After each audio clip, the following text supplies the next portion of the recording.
Whole sports all plays. Yeah. Whole sports all plays. Whole sports all plays. 365, we making up plays. You talking the game, get you through the days. We're high in the court, the dime in the lane. Variety topics, living the same. All presentation, sports information. Hitting the airways, taking the nation. Sport all plays, like working your faces. Grace at the field, so tie the laces. Whole sports all plays.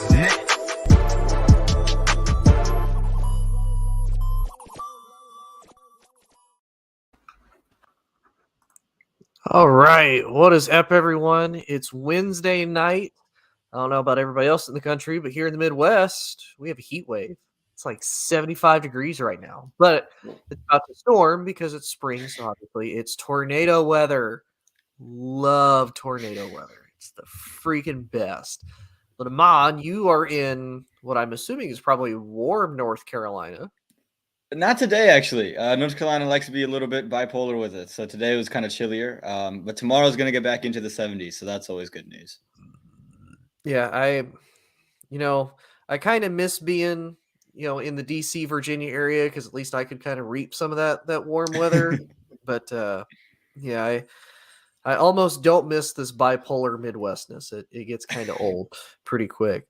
And of course, as y'all notice, unfortunately, we don't have Joe tonight. Joe is being a family man, taking care of the family currently, so Joe's not able to be on. But Joe's watching. Joe's going to critique us, probably roast us in the comments. That's perfectly fine. We're going to roll with it because it is what it is.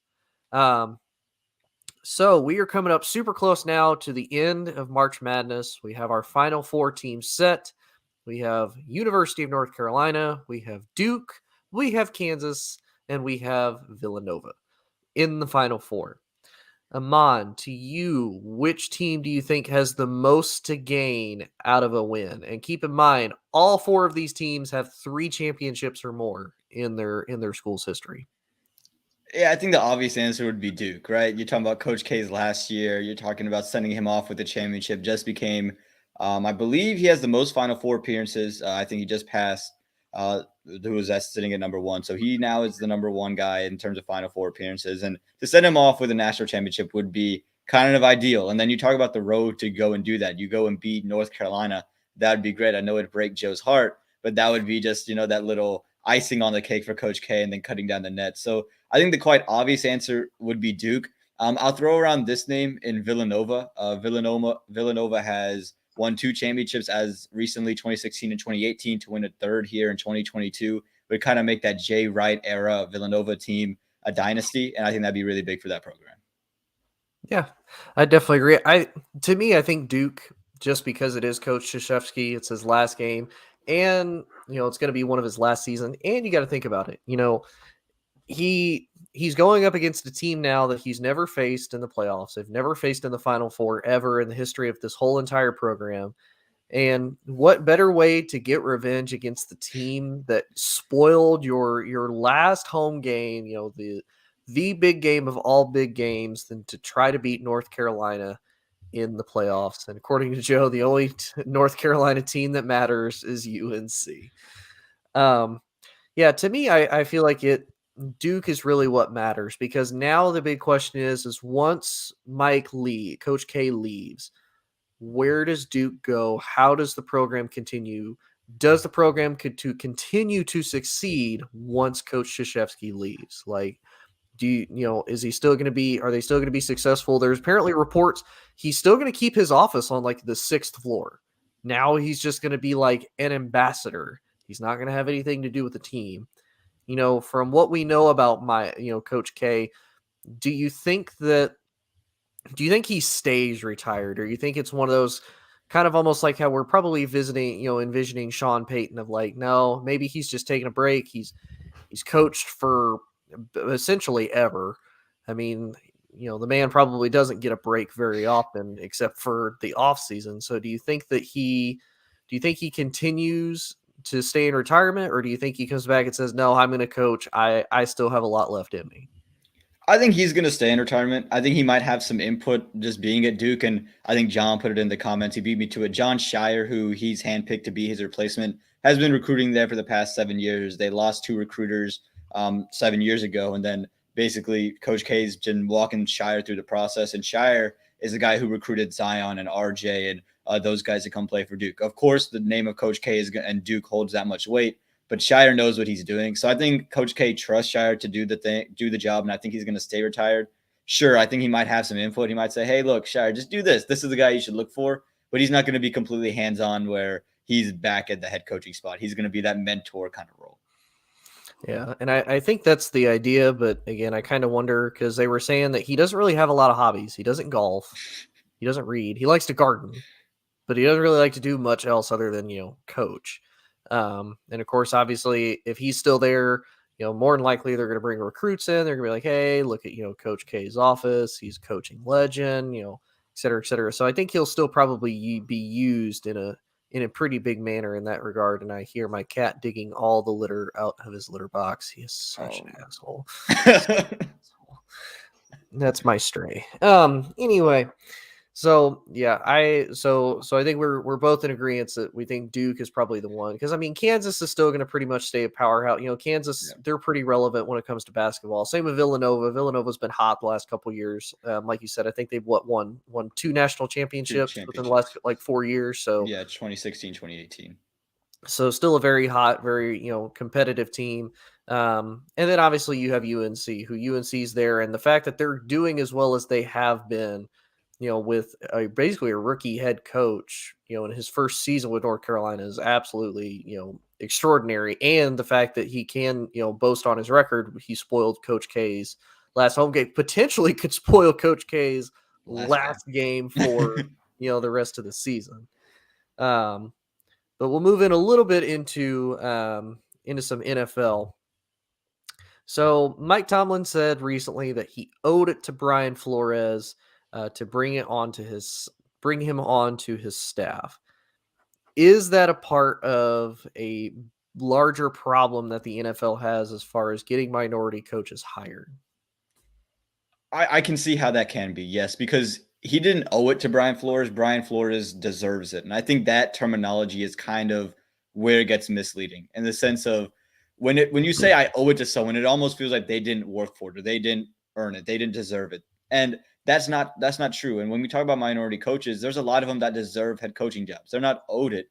They're deserving of that. And I think if you change that terminology, the connotation of it changes for a better light and positive. Again, Brian Flores, we talked about on the show, he's a winning coach with pretty much a bottom 5 roster, a quarterback that we have no idea what the situation is, bad front office, and he was still able to win. So when you're able to do that, you can coach in the NFL. So I don't think Mike Tomlin had any malintention or didn't want, try to throw shade on Brian Flores. But I think when we talk about the subject, we got to be careful with what the words that we use. And instead of using owed, I would like to hear him say that Brian deserved to be on his staff. Yeah. John, I want to say real quick, we don't talk about trash on here. I got no reason to talk about a garbage ass purple and gold team that can't even get into a playoff tournament, and I don't care what can't even get into play in. Right, I don't care what Freddie says. Yes, they're the most dangerous team in 2012. He's 1,000% correct. If we could rewind the clock 10 years, this would be the most dangerous Lakers team freaking ever. But so are most nursing homes. Most nursing homes are dangerous. People don't know this, but they are. So I'm not. No, we're not talking about the Lakers. Lakers are trash. Yes, they're a big brand. I don't talk about the Cowboys all the time. I can't. It's annoying. I'm not going to be that guy. I can't be that fan. We're not going to talk about he who shall not be named up north who wears green and yellow. What is with these yellow teams that are just hot ass? I don't. That's understand. A good point. That's a good. It's all yellow. Yeah, if your team got yellow, you might got to change it. You got to switch it around. Except for the Warriors. I guess the Warriors, you got to take them out there. Yeah, the Warriors are okay, but you look at Washington, red and yellow. Yeah. Packers, green and yellow. Lakers, purple and gold. Yellow, technically. Put a nickel. Yeah, so no, I can't stand it. I can't stand talking about just I get it. It's a big brand, it's a big name, but Like everybody knows they suck. Like they're trash. They're hot trash. Everybody knows that. I don't need to talk. I don't need to remind everybody that hey, the Lakers are ass right now. Okay, guys, it's fun to do sometimes. It's sometimes you got to just do it. As a Boston Celtics fan, I relish in it sometimes, just throwing it out there. Oh, of course. I mean, and if you're a fan of another team, you have to. You have to. I'm not putting a nickel in the jar. I did not name him specifically. I don't have to put a nickel in the jar. Stop it. But anyway, as far as Brian Flores, I kind of agree. I don't feel like Mike Tomlin owed him to be able to get onto the Steelers roster. If I'm Mike Tomlin, I'm looking at this like any other organization would look at it. You want the best coach, you want the best players, you want the best things around in your organization. Pittsburgh kind of reminds me a little bit of Chicago in the fact of what have the Bears always been known for like the last 100 plus years? Defense. What has Pittsburgh also been known for years? Defense. The Iron Curtain, the Steel Curtain, whatever you want to call it. The Steelers are known for big defense and big names. So who do you get to help bring in, to help coach TJ Watt, to help coach Minka Fitzpatrick, to help coach who's their interior? Miles Jack. Do they still have Cameron Hayward? Yes, Cam Hayward is still in town. Yeah.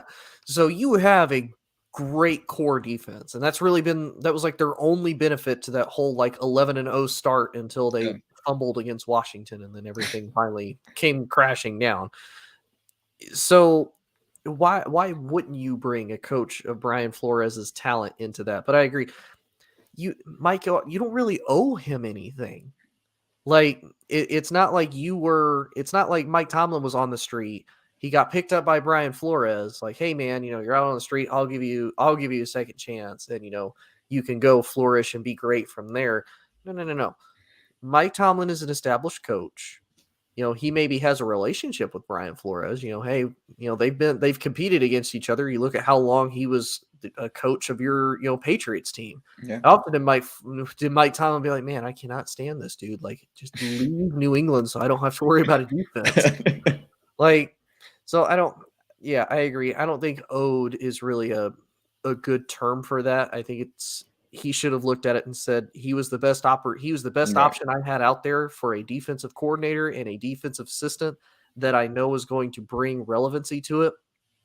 Now, if Mike said, hey, I'm going to do this not only for my own benefit, but I'm going to do this to continue to show the rest of the NFL, you all are making a massive mistake at not signing this man to another head coaching position, or at minimum signing him to another coordinator position.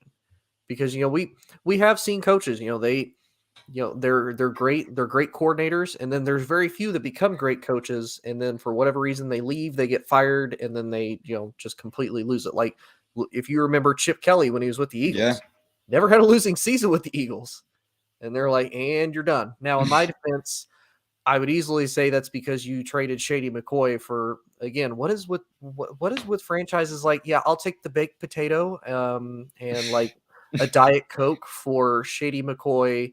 I'll cut Deshaun Jackson because I don't need him. I thought all the players that fit his offense he cut. Like that's kind of, or moved off of. Like I thought Mike Vick was perfect for his offense. Shady McCoy, Deshaun Jackson, and then he goes and gets Sam Bradford, which made no sense. Got the Cowboys back. I forgot his name, but DeMarco Murray. DeMarco Murray is like that. They didn't fit the system. They're like, I don't know. It just didn't make sense what Chip Kelly was doing. Yeah, because if you remember, and you remember like one of the first games that he played that they faced. No, that was Andy Reid. My bad. I'm thinking of that Monday night game where Donovan McNabb and Washington got absolutely obliterated by them. That was an Andy Reid led offense still, but yeah, Chip Kelly's whole entire scheme was speed. Yeah, that was his whole entire thing. Like, I'm just going to outrun you. Like, you can't do anything about it. And yeah, they cut him. So to me, Brian Flores showed I can still win. I can turn a franchise around. I've established a top defense in Miami in a short amount of time. And even with a crappy offensive line, no run game, and a quarterback that I didn't particularly believe in, I still got them to a winning season, and I still got them on the cusp of being in the playoffs. Just, unfortunately, too many lost games, as well as, just bad timing, to be 100% honest with you. So yeah, I agree. I don't think I don't think saying he owed it to him is really a good thing. If maybe Brian Flores like saved Mike Tomlin from like a car crash or something like that, I mean, I could see it, but we haven't heard anything that major happening. So I don't know why he put that particular verbiage in there. Yeah, and John also says the Hornets are going to upset a team. I could see that the East is just so you can still tell the East and the West are on entirely different spectrums when it comes to their gameplay. Like for the longest time it was the West is still the West is the powerhouse conference. They have some of the best players. The East kind of reestablished themselves. Some of the players left and went to the West, and now it's just a free for all. I did see a meme the other day. Amon, your Boston Celtics were the number 1 seed for a whole 24 hours. I'm gonna take it. Congrats. It's so much pain went into that 24 hours, so I'm gonna hold those 24 hours, like Freddie holding on to 2012. I'm allowed to hold on to 24 hours. So I mean, it is interesting because I don't think there has been a definitive number. There hasn't been a definitive number 1 seed at all the entire time in the East. First it was the Nets, then it was kind of the Bulls and the Bucks, then the Celtics, then the Heat, and then it's been that rotating circle back and forth for an extremely long time. At least in the West, it was the Suns and the Warriors and the Grizzlies in that order, just about the entire time. Yeah, pretty much. Let me type this out real quick. So speaking of the Steelers, they still have a lot of holes that they have to plug in. They've quietly, to me, had actually a very good offseason.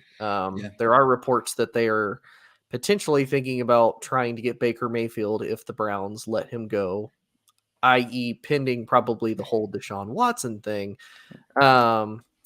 But to you, what team do you think has the most to lose if they have a bad draft this particular season? Now, obviously, we know a lot of these teams, it is not a good quarterback draft. Malik Willis is probably going to be your best and brightest spot. Maybe Matt Corral. Maybe somebody, more than likely somebody who's going to reach for Kenny Pickett. It's going to happen. But this is mainly an offensive line and a defensive line draft. So if you're maybe a team, like Denver, that you maybe want to reassure that offensive line, you can do that in this draft. If you look at, really, you could even look at. There's another, you could look at Vegas. Vegas's offensive line is kind of shaky. They could the Cardinals could very easily, retool their offensive line for, Kyler Murray as well. So who do you think has the most to lose if they have a bad draft? It's your favorite team, Tony, the team with the man from up north. It's going to be the Green Bay Packers. Look, when you're the Green Bay Packers and you had the offseason you had where you lose Devontae Adams, okay, you don't get a massive haul for Devontae Adams either, right? You go and get and lose MVS. You lose him as well. So you're down 2 receivers. You're down to Darius Smith also, who got out that offseason. And you gave Aaron Rodgers a $50 million a year contract. So you're kind of strangled to where you can't sign any big name free agents. You're kind of stuck with having to hit in the draft. And you're in desperate need of a receiver, of a defensive back, of an edge rusher. You could use another linebacker. You could use a lot of things. And now I think the Packers haven't been very bad at drafting. I know a lot of Packers fans who were pissed off at the choice of A.J. Dillon. They were pissed. I said, that's a great pick. And now they're telling me A.J. Dillon was a sleeper choice and look at how great we are. Well, they got to hit on A.J. Dillon every single round now. Because if they don't, there's so many holes in this roster and an NFC that's so depleted where you could just be okay and still walk into the Super Bowl. You wouldn't get past LA, you wouldn't get past Tampa right now. So you have to hit on your draft. You paid Aaron Rodgers all this money. Make it count. All right, you gave him the big contract. You gave him 3 years. Go work it. Yeah. And Joe apparently says you do owe a nickel because you did say his name. Just throwing it out there. And Joe also says that our Indiana Pacers are going to be 2023 champions. # book it. I don't know about Booker, that one, Joe. Because it'll be Phoenix, maybe Booker, but right. I'm going to go with a little bit of a different team. I'm going to go with a team that, to me, honestly, is in the absolute best position. And I say this because they have the most first-round picks this year, And they have a core chance to at least build themselves up into being a competitive team once again. And I would say at least 2 to 3 years. I'm going to say Philly. You have the 15th and 16th pick back to back, and you have the 19th pick. So you essentially have 3 players that you can for sure get if you want them. And if you look at Philly, to me, I actually like Jalen Hurts. I know a lot of people aren't completely sold on him. He's a little bit kind of iffy with his pocket passing, with some of his awareness. But he's mobile. I will say, if you look at Philly, they finished 9-8 last year. Like nobody expected Philly to be 9-8. They were second in the East. They were second in the East, and really, they didn't have a bad game against Tampa. Yes, they lost, but they didn't really have a bad game, and they were competitive throughout the most part of the season. And if you look at what Philly has, Philly needs a wide receiver. They're in just a good enough spot. They could go and get one of these top round wide receivers, because you think about it. If we look at the draft order of a lot of these teams, Jacksonville's not going to take a quarterback. They're probably going to go defense. The Lions have Jared Goff. Now they could take somebody, or they could trade it away and try to get a haul for that pick, which is personally what I would do, because you don't really have a quarterback that you're going to try to get in this. Yes, more than likely, I think the idea is they would get Aiden Hutchinson from Michigan, which solid pick. Not going to deny that at all. But is that really going to be the impact player on your defense that you need to potentially turn the franchise around? So to me, get the second round pick. Kansas City has a couple extra picks they could burn. The team up north has kind of a couple extra picks they could burn. You have negotiation options that Detroit could do. And then really moving on from that, Carolina is potentially in the market for taking a quarterback. The Giants could very easily take a quarterback, even though, Danny Dimes is obviously the future. I don't know why. I don't know why we're questioning it. I know. Danny Dimes is a conversation here. The future. Like, as a Cowboys fan, I am ecstatic that Daniel Jones is the future in New York. If they don't re-sign him, that is a crime. Now, I don't want him on Dallas, but it's a crime if New York doesn't re-sign him. And let's see, the Falcons are probably going to take a quarterback. They're not going to go. Yeah. They maybe might go wide receiver, depending on what they want to do with Marcus Mariota, or if they're like, we'll kind of see what we got with him. We'll be in the market for a quarterback in a couple years anyway, because Atlanta is unfortunately in a very long rebuild. You've got the Texans in there. I think they're pretty solid. They're sold on Davis Mills. So, I mean, Philly's in a perfect spot. They could get a Chris Olave. Hell, they could get Chris Olave and the kid out of Alabama. Hell, they could get the kid from Georgia too if they want. They can get every single one of them. They have a perfect opportunity for a wide receiver core that's not been great, and you can now add Devontae Smith to 3 other possible offensive weapons, and so Jalen Reagor's now your 4th option. You got now 4 or 5 first rounders at your receiving core. That's not a bad place to be. You know what I'm like.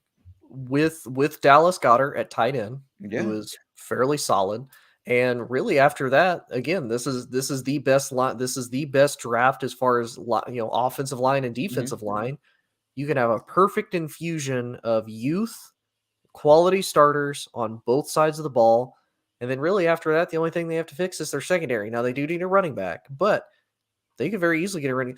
Hell, they could get a wide receiver. They could get Kenneth Walker, which I think there's a lot of people actually have him going to the Texans. I think they could get Kenneth Walker, and they could still get another wide receiver. They could get a defense back. Like the opportunity and the window is open for them to do so great with all these picks. I just hope they don't pull a Raiders or Miami a couple years ago when they had 3 picks and just blow them all on like garbage trash players that they're like, oh, well, we saw this guy, we like his film, and we're going to kind of reach for him to be our 15th overall pick. Like, why would you do that? No.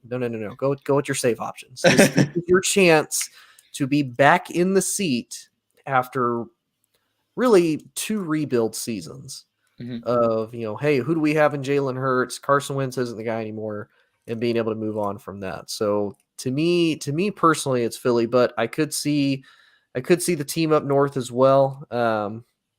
I could also see Indy, because I feel like Indy is really the team right now that if you want to, you put a good wide receiver core with that, a good experienced Matt Ryan, they have the running game, they keep getting better on defense, and a top 3 offensive line. Indy could very well be another dangerous team that the Yeah. right pieces in the part of the draft, they could also be right there in the fold. Which, speaking of, if I can find our topics again, because I lost them. Who do you think has had the best offseason so far? Obviously, the Raiders are up there. They got Devontae Adams. They got Josh McDaniels as their head coach. They're starting to become the Patriots 2.0, which seems to be like the theme with every former Patriots coach. They're like, we're going to copy what we did in New England for whatever damn reason. You got the Dolphins, who hired Joe said, breaking news, Arians retires and Bowles is taking over, according to reports. Yeah, I'm seeing that right now too. I'm gonna have to look at that because that'd be big. I mean, that's not necessarily a bad thing, because I think Todd Bowles could very easily still be a good coach. Yeah. I think he was just the victim of, I want to go be a head coach. What And job is open? New York. And he actually, to his credit, New York was decent when he was there his first 2 years. When they had Ryan Fitzpatrick and Brandon Marshall, they were beating the Patriots every now and again. They were in the playoff hunt. So it's not like he was terrible as a coach. So this could be something. Yeah, but I will say too, he was there when the Bills were coming on the up and up. Yep. Dolphins are trash. Patriots are still the Patriots. So I mean, you kind of had a chance in the division. But let's see, when was he coached? 2015. It was 2015, wasn't it? Bulls NFL coach. So you signed in 2015, and then 4-year deal so I think Yeah. he got fired in 2019, and then they went with Adam Gase. Yeah, which I don't know how he got 2 AFC East teams to say, you know what, we'll give you a head coaching job. He got the Dolphins and the Jets to say, you know what, we'll give you one.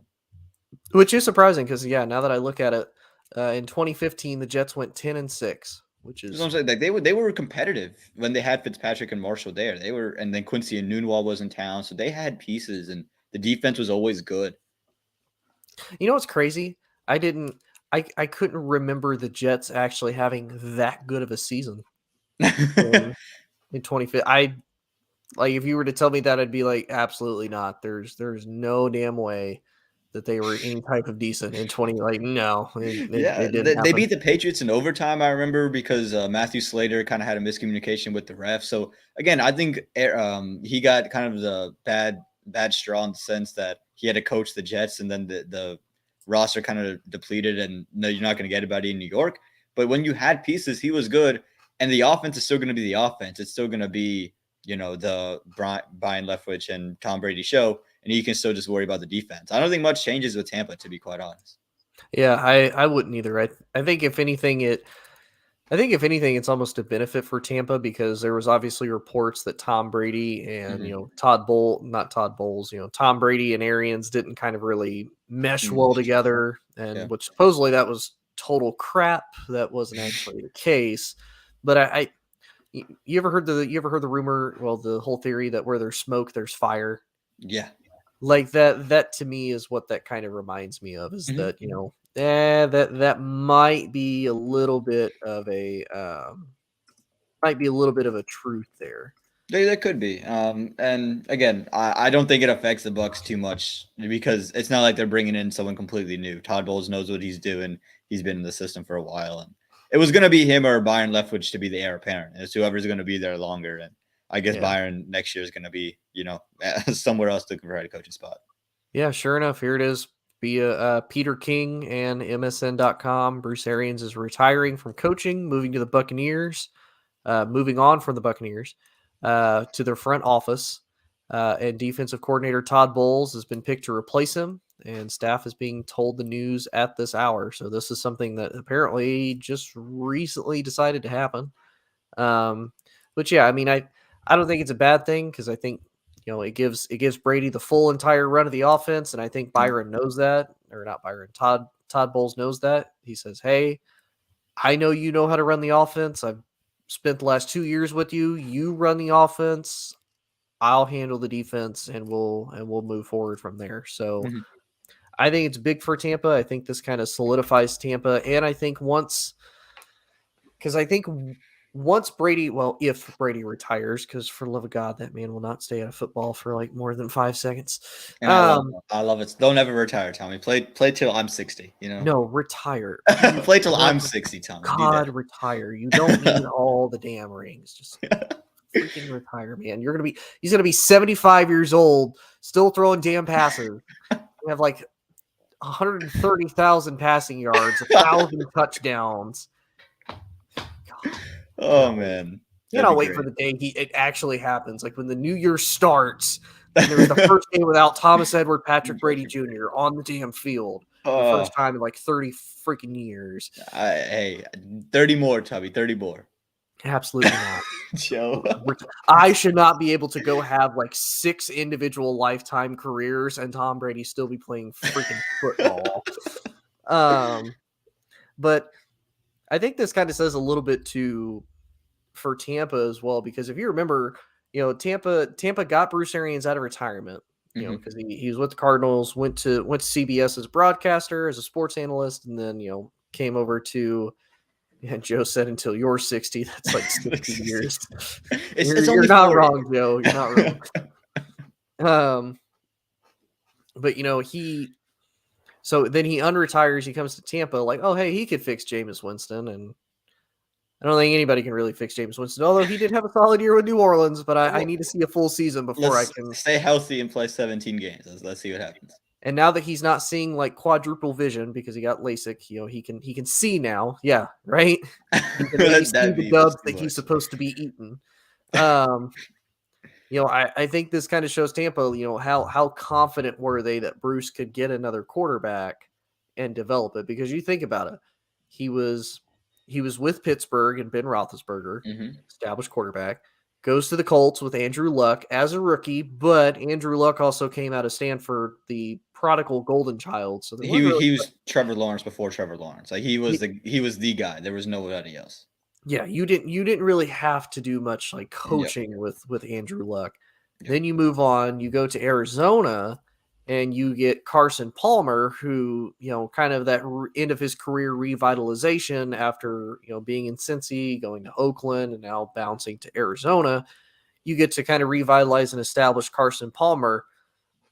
But then you go to Tampa and you get Jameis Winston, who it's not like Jameis Winston was a rookie when you got him. He was what, a 4-year starter? I think 3 at that point. I think he had 1 year with him. So I think the year he got there was his 4th year, I think. Or it might have been. I think you might be right. 4 years started. They did the 10-year. Yeah, because they picked him up. They drafted him 2015, and then they let him go 2019 because they didn't pick up his 5th year option. They let him go. Right. So you had a year with him to work. Now, he statistically had one of his best seasons. He statistically also had one of his worst seasons. It's a catch-22 with Jameis Winston. It is. So it's like, is Brucey that good of a head coach? Because, you did get a lot out of Jameis, but Jameis was also killing you at the same time. So it's like, then he gets Tom Brady, again, already established. You don't really have to do much. Right. So it's like, if I'm Tampa, had Tom Brady retired, do you really trust him with the quarterback development? Because again, there's not one in the draft. Kyle Trask isn't bad. I like Kyle Trask. I remember watching him in Florida. I think the talent that he has there is similar to what he had in Florida. Yeah. He would have a decent tight end like he did in Kyle Pitts. He would have great offensive weapons. He'd have a run game. He'd have defense. And at least he could take advantage of a weak division, and he's not playing in the SEC with Alabama, Georgia, and LSU. So he would have that going for him. But I like the hire personally. Do you like the hire of him, being the head coach? Do you think now he can actually be successful with Tampa and be able to actually rebuild his coaching resume from the dumpster fire that was the Jets? Absolutely, I think Todd Bowles can, because again, he was 10-6, and again, it's going to be forgot in history because it's the Jets and the way it all ended over there. But he's going to have talent. for maybe the first time in his NFL career. He's going to have a quarterback for maybe the first time in his NFL head coaching career. If you like Ryan Fitzpatrick, you like Ryan Fitzpatrick. But again, it's Tom Brady and Ryan Fitzpatrick. They're both 40-something years old, but one's got 7 rings for a reason. So he's going to have that guy there. He's going to have an offense established. Everything's established for him, and he just has to walk into a situation. And I think it's so perfect for Todd Bowles because talk about a guy who walked into basically one of the worst situations when Rex Ryan left. It was a bad situation there. The culture was bad. No one liked to be there. And he kind of flipped that around pretty quickly. And now he's in a position where everyone wants to be there. They're all bought in. He doesn't have to do much. He just has to come in and say, look, I'm still the same guy. I just have another title next to my name. But here's how we're doing things, and we're going to go win. And that's pretty simple. I think Todd Bowles can get it done. So I like the hire. And for future quarterbacking too, I think he can get it done. Yeah. So now with that, because it's still technically the off season, what team has had the best NFL off season so far in your opinion? Well, there's a lot of them, right? I think the craziest offseason that at least I can remember, it's been unbelievable, from the Chargers to the Bucks to the Browns getting Deshaun Watson, obviously a big deal. The Raiders getting Devontae Adams. But to me, the team that I don't think has gotten enough credit is the Cincinnati Bengals. And I've been singing their praises. They did a lot of their stuff day one. And it's just the offensive line. You talk about a team that was so explosive down the field, but they never had an offensive line. They didn't have it all year. Joe Burrow gets sacked 50 times. They pretty much lose the Super Bowl because they couldn't block Aaron Donald for more than a second. Because Jamar Chase had Jalen Ramsey beat. He was down there and he was beat. And then you go and add Alex Kappa, Ted Karras, Lyle Collins. So you're basically assuring your left side of the line. You can line them up pretty much in the same fashion, or you can move Ted Karras to right guard. It doesn't matter. You have a lot of flexibility there. I like what Cincinnati did because, again, they're still, to me, the best team in the North. I know you still have Cleveland there with Deshaun Watson. You still have Baltimore there with Lamar Jackson, and then whatever Pittsburgh is going to be. This team can easily walk out of the AFC. They're still one of the contenders there. And to get this, they automatically improve themselves. Joe Burrow is not getting hit 50 times a game, which is great. And he's got even more time to get the ball down the field to Jamar Chase and T. Higgins, and that's just going to make your offense better. So I think Cincinnati, maybe not as flashy of signings, but I think they have one of the better off seasons out of any team in the NFL. I mean, I could definitely see it. The only reason, I mean, I agree. I think the Cincinnati had a really good offseason. The only reason I'm not sold on Cincy is because it's one of those, they managed to do what nobody expected them to do. And I think as a result now, because of that, they have a target on their back. People are going to coach against them and play against them significantly harder than what they did before. And of course, I know there's a few people, they hate the whole, strength of schedule type thing. Sometimes that kind of plays a factor. Sometimes it doesn't, but they're the kings of the AFC North. So now they have to play a first place schedule. Right. So I don't know I can't remember who the AFC North plays this year in rotation. I think it's, they faced the NFC East last year. So I think they faced the NFC South. And they faced the AFC? I think they faced the West last year, didn't they? I don't remember what they did last year. I think, because they played Kansas City. Yep. Yeah, they faced Kansas City. Oh, they played the NFC North last year. That's right. And then they played the NFC East the year before. So they should face the NFC West this year. So they'll actually have a rematch. So they have the NFC South. Oh, the South. Okay, I was right. The NFC South in there. They have looks like AFC East as well with Miami, Buffalo, and New England, and then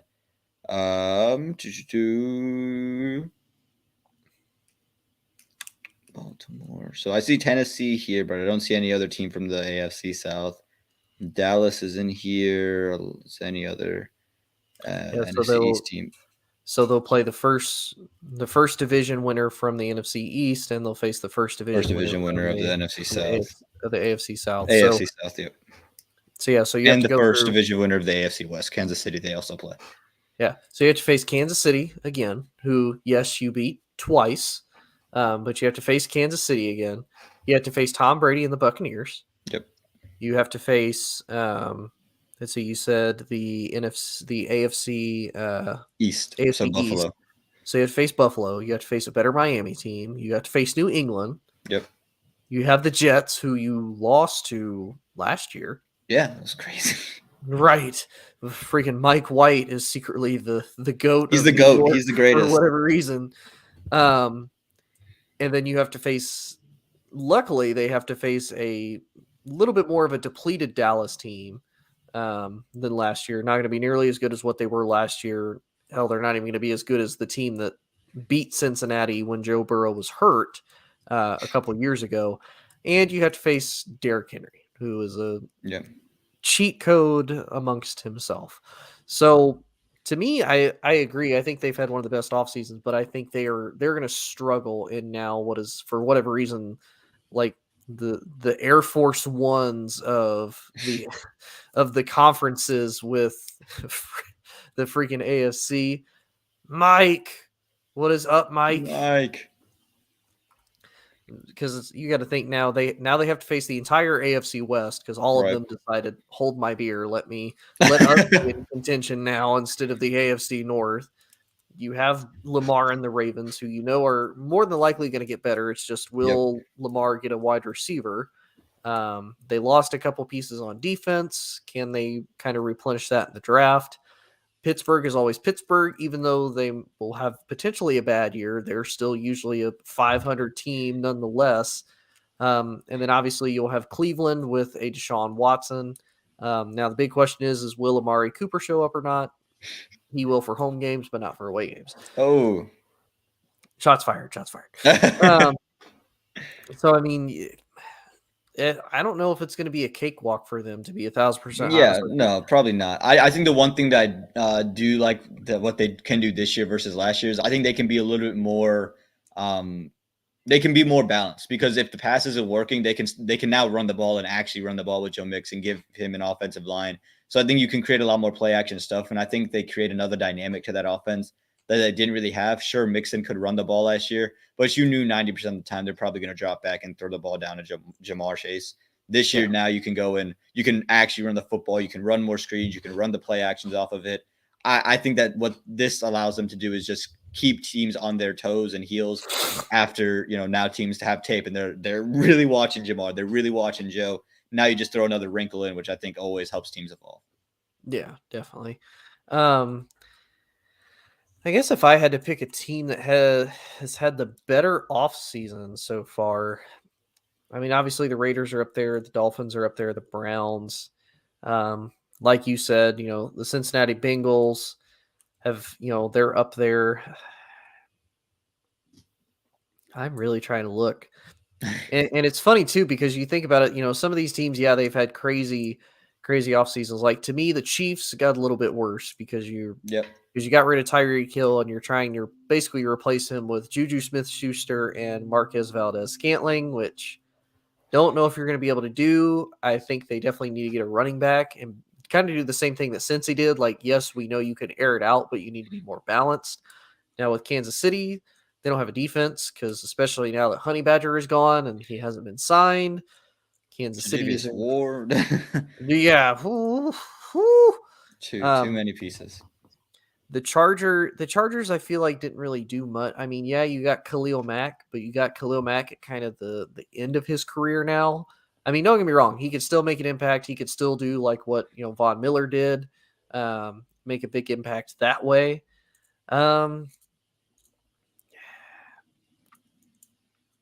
I think I will have to say the Raiders, and I say that because now they at least have an established coach that is going to be heavy offensive driven. You don't have John Gruden. You got Devontae Adams for Derek Carr. You still have Hunter Renfrow. You still have Darren Waller. You still have Josh Jacobs.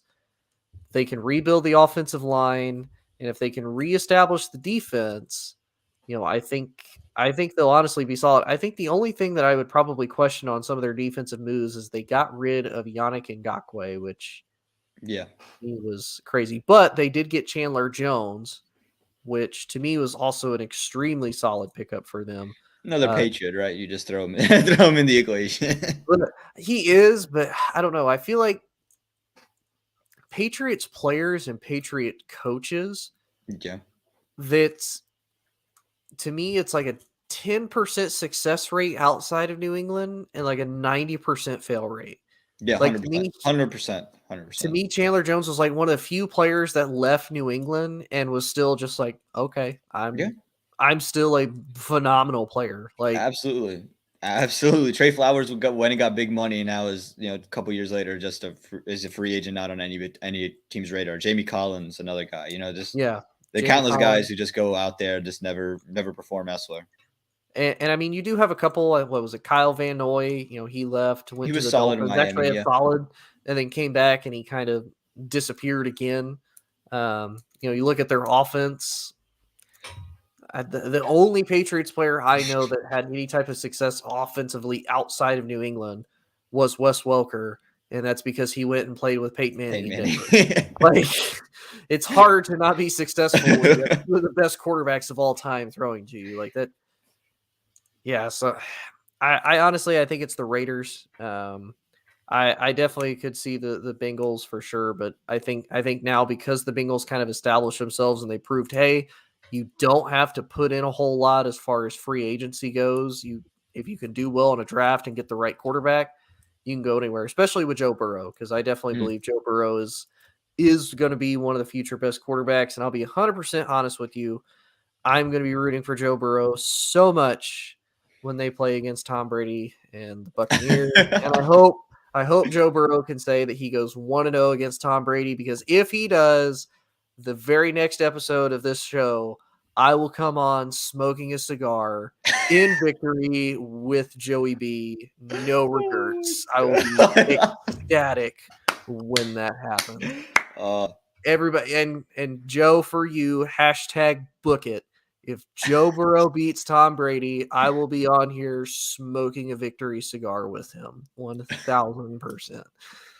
Yeah, the Buccaneers have some good games this year. I'm looking at the schedule with Brady back. You got the Chiefs, you got Burrow, there's a lot of good games coming back. Yeah.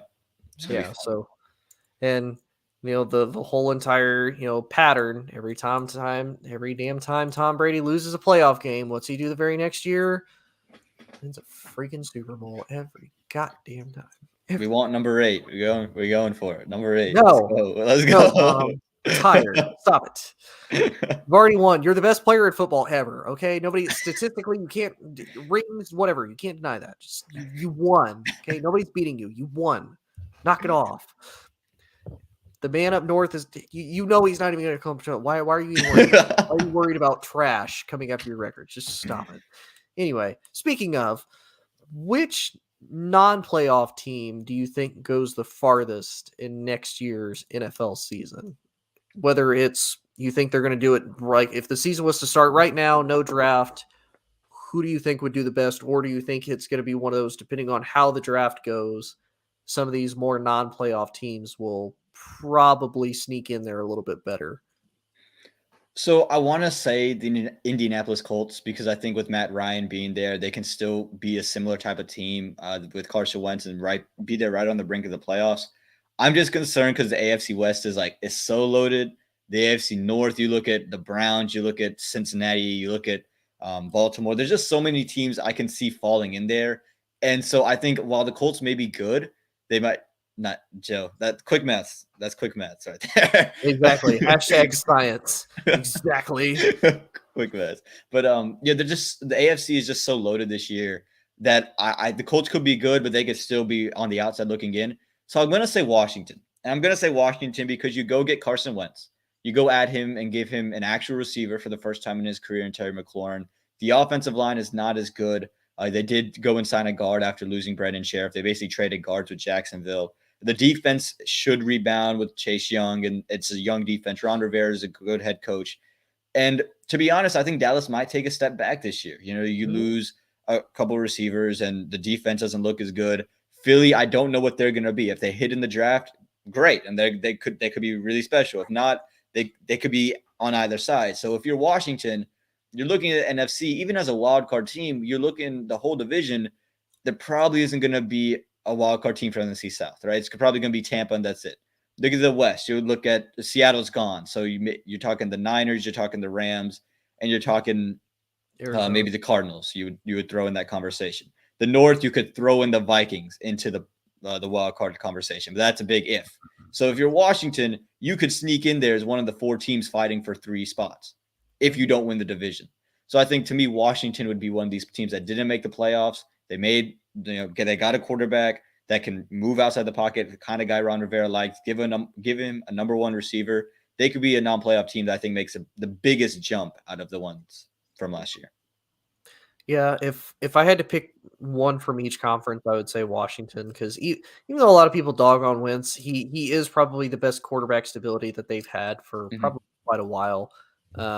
I would have really liked to see what Ryan Fitzpatrick would have been able to do last year had he not gotten hurt. Look, just because you don't fear the beard, everybody else fears the beard. Okay, let him throw on the Jameis Winston attire. Watch what happens. Oh, It's the Deshaun Jackson stuff going on. That's whole great. new Ryan Fitzmagic. Okay, like that's the man that Tom Brady needs to fear, because he beat him on 3 different teams and all in the AFC He did. Except for the freaking Patriots. Which I'm just waiting for him to be like, yeah, I'm just going to complete my AFC East rotation. I'll go to New England. Throw me in for a game. Just throw me in, coach. Mac can start the 16 others. Just let me play one. Mac Jones gets hurt. Ryan Fitzmagic is your man. Give him number 14. Hand it over. So I agree. I think Washington is definitely it. Like you said, Terry McLaurin. Carson Wentz was actually really big on Terry McLaurin too. He even talked about how he wished he could play with him one day on the same team. Again, Washington, I'm not sold on their offensive line was shaky to start with. You lose Brandon Sheriff. You get Andrew Norwell from Jacksonville, who was solid. He was solid with Carolina. He's been solid with Jacksonville. So I think he'll be good for Washington, but they still have a lot of holes there in there. Now, they hold the number 11th pick, so they could very easily get a very top offensive lineman right off the bat with that. Even as a Cowboys fan, as much as I hate to say this, if I'm Washington, I'm getting Tyler Lindenbaum, the center out of Iowa, because he's probably the best center in the draft. And again, shore up the person snapping you the ball. And then you can shore up everything else in kind of the later rounds. Right. But I would probably agree with Indy. I think Indy was honestly just a quarterback away. Now I think it's mainly their wide receiver core, but now you have a quarterback who gets a fresh start in a I can't really say that Georgia's even cursed. I think just Atlanta specifically is cursed. 28-3, it's just Arthur Blank came down, and that's the moment it happened. That's the moment it happened. He came onto the field at halftime, and then everything changed. Like, and I don't know if you saw the meme where they were talking about how he got traded for the 3rd round pick, the 82nd overall, and if you flip that, it's 28-3. I'm like, why do y'all do this to this poor man? Just let him live in peace. Like, if I was Matt Ryan, I would just cry all the time. Like, bad thoughts all day. That's never going away, man. That's never going away. Right. It really is. And to be especially honest, with the internet. Like, oh no. Like the whole Will Smith thing, that's forever a meme. Like, that's not going away ever. I'm waiting for it to be a 28-3 meme. I'm hoping it happens. It was. I saw it on Instagram this morning. It said having a 28-3 lead, the 2016 New England Patriots is Will Smith.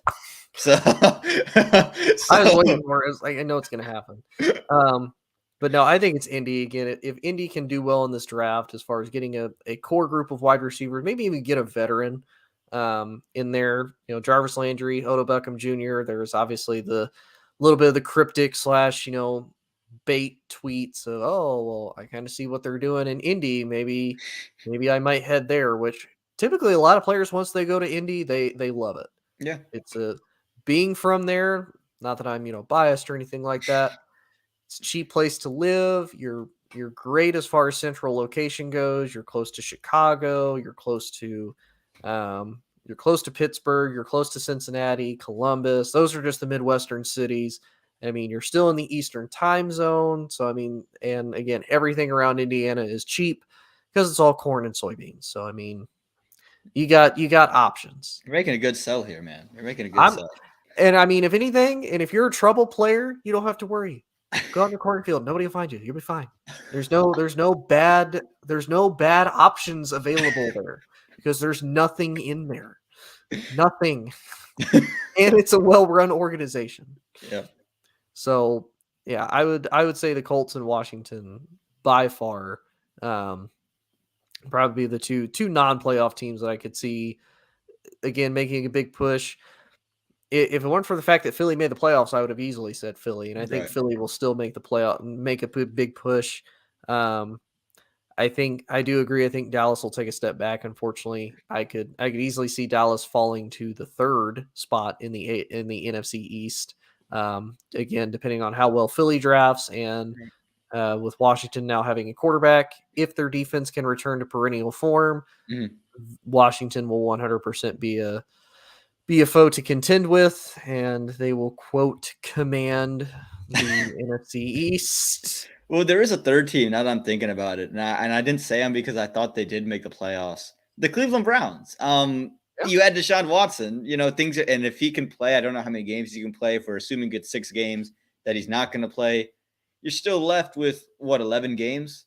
If you go 11-6, you're going to make the playoffs, or you should be around that range. So I forgot Cleveland didn't even make the playoffs. So I could see Cleveland being that team that makes the biggest jump because, to be honest, it's a Super Bowl roster. They're just a quarterback away. And if Deshaun Watson catches fire, that team catches fire, and everything goes the right way, they could be holding the Lombardi Trophy at the end of the year. I believe. To me, though, Cleveland almost took kind of a step back because they did get the quarterback, but now who do you have at wide receiver? Yeah, that's the question. You have Amari Cooper and you have Donovan Peoples-Jones, which, don't get me wrong, I watched Peoples-Jones in Michigan. He wasn't bad. He was solid. He's a good third option. He's a good third option. But you need a 2. And you need a 1, to be quite honest with you. Yeah, you do. Well, like I said, I'm also a big proprietor of if you have enough decent number 2s, you don't need a number 1. 100%. But yeah, if you're not going to have a decent number 2, even, you definitely need a clear number 1. Team up north. But again, that's just me particularly. Not again, Joe, I don't owe a nickel. Actually, Joe's not even one, so we're good. Amon, anything else that you got before we tune off, and we will see everybody next week? Well, one more Will Smith meme. The NFL offseason to all of us. That's basically what the NFL offseason has been. It's just been one slap in the face after another. So it was kind of fitting that it happened as everything's kind of cooling down. Right. Well, cooling down for the moment. It heated back up right in the middle, right? We had the whole Todd Bowles thing happen right during the middle of the show. So actually, you know what I kind of hope happens? I hope that there's draft day drama where there's a team, say the Giants is just you know what? Screw you, Atlanta. We're taking Malik Willis. And Atlanta just, comes up on stage, bitch slaps him. Oh my goodness. Oh, there's too many memes out of this, man. This is right under 28-3. This will be the thing that lives on forever. Oh, I hope it does. God, I hope it does. All the music videos, the Bruno Mars song, the raps that are out there about as long as you can't talk about my wife, but if you sleep with her, I'm okay with that. Oh my God, the troll is coming out full-fledged at the end of this, man. Will Smith, watch out. Right. Hey, look, I said it before. I'll say it again. I don't understand how Jada can take a dick, but she can't take a joke. I'm just really confused as to why it can't happen. I also saw a meme that she apparently looks like Jinzo from Yu-Gi-Oh, which I thought was absolutely hilarious. Well, Will Smith got into one little fight and his mom got scared, so he's going to live with his uncle and auntie out in Bel Air. So hey. That show's a little bit before my time, but I know that one. It's kind of enough. Watch, we're gonna come on next show. We're both getting bitch slapped at the same exact time. 100%. Well, it's gonna be the one time a celebrity watches our show so far in the beginning, and then we're gonna get bitch slapped for it. Oh man. All right, man. It has been fun, everybody. Thank you all again for watching. Amon, always a pleasure, always a blast. And we will be on next week, hopefully with Joe. We're going to continue on the Jeopardy excursion. I have to say I'm kind of a shitbag. I haven't done my Jeopardy board yet. I got this week. Don't worry. I got this week. Right. So I got time to do it. But we will see y'all next week, and we will be back with a Jeopardy episode. So y'all take care. Have a good night. If I can find, there it is. Whole sports, all plays. Yeah. Whole sports, all plays. Whole sports, all plays. 365, we making a place. We talking the game, get you through the days. We're high in the court, the dime in the lane. Variety topics, living the same. All presentation, sports information, hitting the airways, taking the nation. Sport all